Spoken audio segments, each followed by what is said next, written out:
మరో బ్రేకింగ్ కడప జిల్లా కాజీపేట బాలిక హత్య కేసులో నిందితుడిపై కాల్పులు జరిగాయి. బసాపురం చెక్పోస్ట్ వద్ద తప్పించుకునేందుకు యత్నించడంతో నిందితుడు వెంకటేష్పై కాల్పులు జరిపారు పోలీసులు. ఇక ఆ పోలీసుల కాల్పుల్లో నిందితుడి కాలికి గాయమైంది. మొత్తానికి ఈ బాలిక హత్య కేసులో నిందితుడిపై అయితే కాల్పులు జరిపారు తప్పించుకునే ప్రయత్నంలో.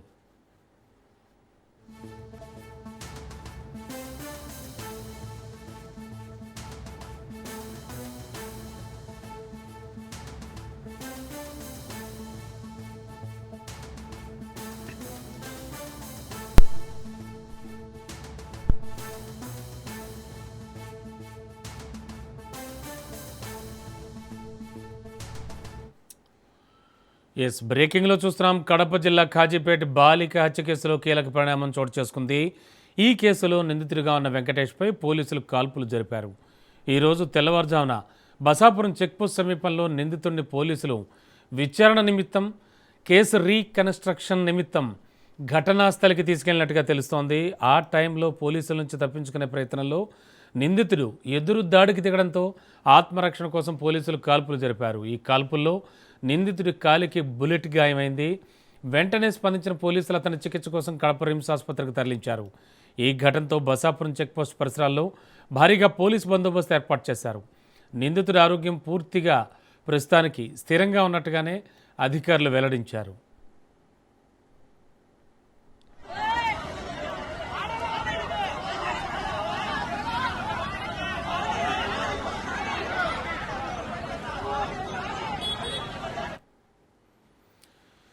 బ్రేకింగ్లో చూస్తున్నాం. కడప జిల్లా కాజీపేట బాలిక హత్య కేసులో కీలక పరిణామం చోటు చేసుకుంది. ఈ కేసులో నిందితుడిగా ఉన్న వెంకటేష్పై పోలీసులు కాల్పులు జరిపారు. ఈ తెల్లవారుజామున బసాపురం చెక్పోస్ట్ సమీపంలో నిందితుడిని పోలీసులు విచారణ నిమిత్తం కేసు రీకన్స్ట్రక్షన్ నిమిత్తం ఘటనా స్థలికి తీసుకెళ్లినట్టుగా తెలుస్తోంది.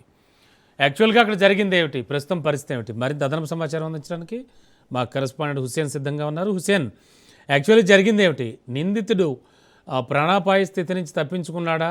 అసలు ఏం జరిగింది? అంటే పారిపోవడానికి ప్రయత్నించాడా? పోలీసుల వెర్షన్ ఎలా ఉంది? Okay, thank you Ramana. వాస్తవంగా ఈ సంఘటనను మనం ఒకసారి విశ్లేషించుకుంటే కనుక ఇలాంటి సంఘటనలు అంటే ఆంధ్రప్రదేశ్ లో అమ్మాయిలపై కావచ్చు, తర్వాత మహిళలపై కావచ్చు, అనేకమైనటువంటి అఘాయిత్యాలతో పాటు హత్యలు కూడా, అంటే హత్య జరిగినటువంటి సమయంలో దాదాపుగా ఇలాంటి సంఘటనలే చోటు చేసుకుంటాయని చెప్పుకోవచ్చు. ఎందుకంటే ఇటీవల కడప జిల్లాలోనే జరిగినటువంటి 2-3 సంఘటనల్లో కూడా అమ్మాయిలపై ఇలాంటి దాష్టికానికి పాల్పడినటువంటి వాళ్ళు పోలీసులు విచారించే నిమిత్తము తీసుకెళ్లేటప్పుడు ఎవరైతే నిందితులు ఉంటారో ఆ నిందితులు పోలీసులపై ఎదురు తిరగడము, లేకపోతే తప్పించుకునే ప్రయత్నము ఏదో ఒకటి చేస్తున్నారనేటువంటి ఉద్దేశమే జరుగుతా ఉంది. ఇలాంటి పరిస్థితుల్లో పోలీసులు ఖచ్చితంగా వారిపై కాల్పులు జరపడమా, లేకపోతే వాళ్ళ ఇంటెన్షన్ ఏమైనా కావచ్చు, ఇలాంటి వారిని అంటే సమాజం కూడా అదే విధంగా ఉంది. ఇలాంటి వారిని బతకనీయవద్దు అనేటువంటి విధానమే సమాజంలో కూడా ఉంటుంది.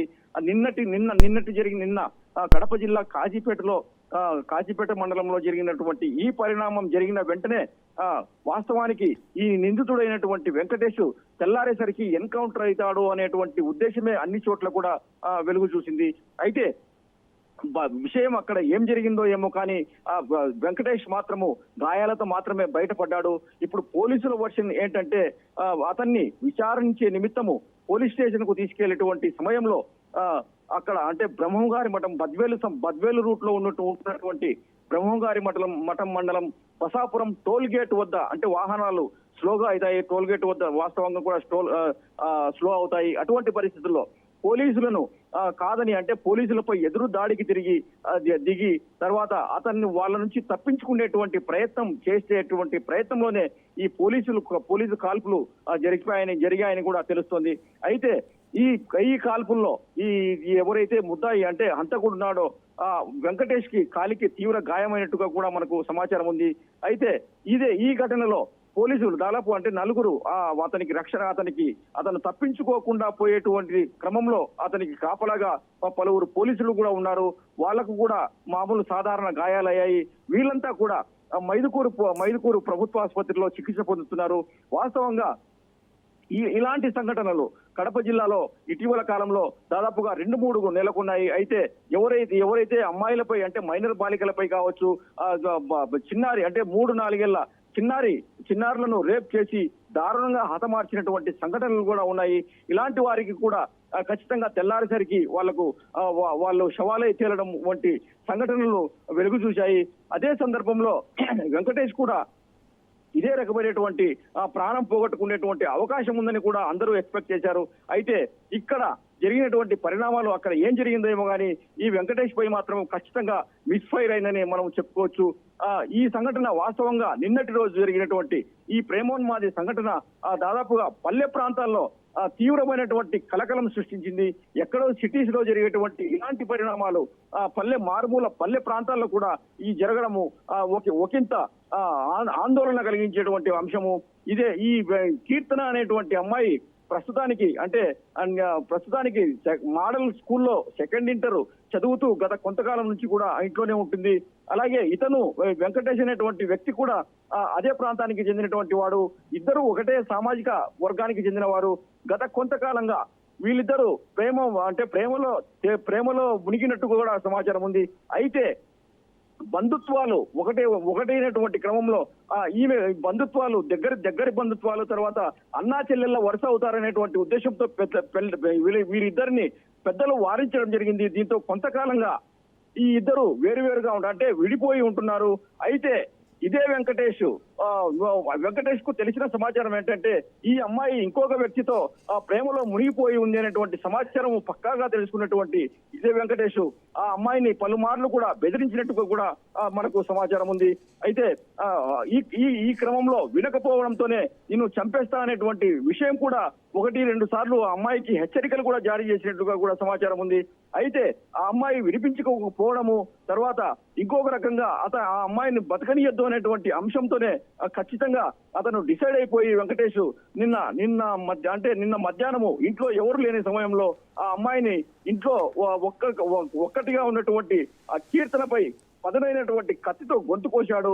అయితే అంతలోనే ఆ కేకలు వినిపించడము, చుట్టుపక్కల వారు రావడము, సమాచారం తల్లిదండ్రులకు తెలియడంతో ఆ అమ్మాయిని తన బిడ్డను ఎలాగైనా రక్షించుకోవాలనేటువంటి ఉద్దేశంతో ఆ అమ్మాయి తండ్రి అయినటువంటి అతను ఎత్తుకొని పోయి అంటే మనం విజువల్స్ కూడా చూడొచ్చు. ఆ అమ్మాయిని ఎత్తుకొని ఒక వాహనంలో అంబులెన్స్ లో తీసుకెళ్లి రిమ్స్ లో చికిత్స పొందించాలనేటువంటి క్రమంలో మార్గ మధ్యంలోనే చనిపోయింది. ఆ తర్వాత కుటుంబ సభ్యులు తర్వాత గ్రామస్తులు పెద్ద ఎత్తున కాజీపేట పోలీస్ స్టేషన్ హుసేన్ వినబడుతోందా? చెప్పండి వినా. హుసేన్, అంటే ఈ అమ్మాయి కొన ఊపిరితో ఉండగా వేరే ఇంకొక అతని పేరు కూడా చెప్పినట్టుగా మనకు సమాచారం. మనం ఆ రోజు మాట్లాడుకున్నప్పుడు కూడా మీరు చెప్పారు అది. సో అంటే ఓవరాల్గా చూస్తే కనుక ఆ ప్రవీణ్ అనేటువంటి ఆ యువకుడు ఎక్కడున్నాడు, అతని పరిస్థితి ఏమిటి? నిన్న ఇన్సిడెంట్ జరిగినప్పుడు చికిత్స కోసం అందించేటువంటి క్రమంలో అంబులెన్స్ లో వెళ్తుండగా తన తండ్రితో ఇతను గొంతు కోశాడని ఎవరైతే వెంకటేష్ అనేటువంటి వ్యక్తున్నాడు అతనితో పాటు ఇంకొక వ్యక్తి ఉన్నాడు కూడా అని చెప్పడం జరిగింది. ఇదే విషయాన్ని పోలీసుల వద్ద కూడా ఆ అమ్మాయి తండ్రి ప్రస్తావించాడు. అయితే అతని ప్రవీణ్ అనేటువంటి వ్యక్తిని పోలీసులు ఎక్కడ పట్టుకున్నారా లేకపోతే పట్టుకొని ఎక్కడైనా దాచి విచారిస్తున్నారా అనేటువంటి అంశం అయితే కరెక్ట్ గా మనకు సమాచారం లేదు. ఈ వెంకటేష్ ని అయితే అప్పటికప్పుడు పట్టుకొని అతన్ని అప్పటికప్పుడు పట్టుకొని తొలుత కాజీపేటకు తరలించాలని అనుకున్నా. ఆ తర్వాత మైదుకూరు పోలీస్ స్టేషన్ కు తరలించి అక్కడి నుంచి మరో చోటికి కూడా తరలించి అతని నుంచి కావలసినంత అంటే అతనికి ఈ ఇంటెంట్ కు ఈ మర్డర్ కు సంబంధించినటువంటి ఏ విధంగా ఎందుకు మర్డర్ చేయాలనుకునే అనే పూర్తి వివరాలు కూడా పోలీసులు తీసుకున్నారు. అయితే అక్కడ ఏం జరిగింది అనేటువంటి అంశం అటు కుటుంబాలు కానీ ఇటు పోలీసులు కానీ ఇంతవరకు కూడా ఎలాంటి సమాచారం లీక్ ఇవ్వలేదు. అయితే రాత్రి జరిగినటువంటి అంటే ఇవాళ తెల్లవారుజామున జరిగినటువంటి సంఘటన యాక్చువల్ గా అందరూ సమాజం అంటే కడప సమాజం టోటల్ గా ఎక్స్పెక్ట్ చేసిందే. ఇలాంటి సంఘటనలు ఖచ్చితంగా ఎన్కౌంటర్ కు గురవుతారు అనేటువంటి సమాచారం పక్కా సమాచారం కూడా అందరూ సాధారణ జనాలు కూడా అనుకోవడం జరిగింది. అయితే ఇక్కడ మాత్రము ఖచ్చితంగా ఇది మిస్ఫైర్ అయిందనే మనం చెప్పుకోవచ్చు Ramana. Okay, thank you Hussain.